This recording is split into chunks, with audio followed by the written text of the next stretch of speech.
ఈ తరం ప్రేక్షకులకు కాంచన అనగానే ఆ పేరుతో వచ్చిన Raghava Lawrence horror cinema Kanchana చిత్రం గుర్తొస్తుంది. కానీ నిన్నటి తరం ప్రేక్షకులకు మాత్రం ఓ స్టార్ హీరోయిన్ గుర్తుకు వస్తుంది. తన అందం, అభినయంతో 1960-70లలో ప్రేక్షకులను మంత్రముగ్ధులను చేసిన కాంచన ఎన్టీఆర్, ఏఎన్ఆర్, కృష్ణంరాజు సినిమాలలో హీరోయిన్గా నటించింది. అప్పట్లో కాంచన దక్షిణాది ప్రేక్షకుల కలల రాణి. కొన్ని అనివార్య కారణాల వల్ల ఈవిడ దాదాపు 30 ఏళ్లు సినిమా ఇండస్ట్రీకి దూరంగా ఉన్నారు. విజయ్ దేవరకొండ హీరోగా రూపొందనున్న అర్జున్ రెడ్డి చిత్రం కోసం కాంచన ఇన్నేళ్లు తర్వాత మేకప్ వేసుకుంది.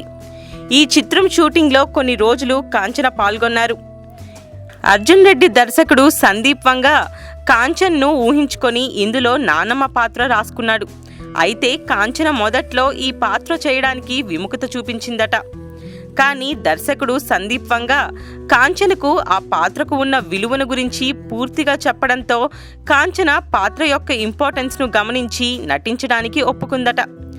ఏది ఏమైనా అలనాటి అందాల తారని దాదాపు 30 ఏళ్లు తర్వాత చూడబోతున్నందుకు తెలుగు ప్రేక్షకులు హ్యాపీగా ఫీల్ అవుతున్నారు.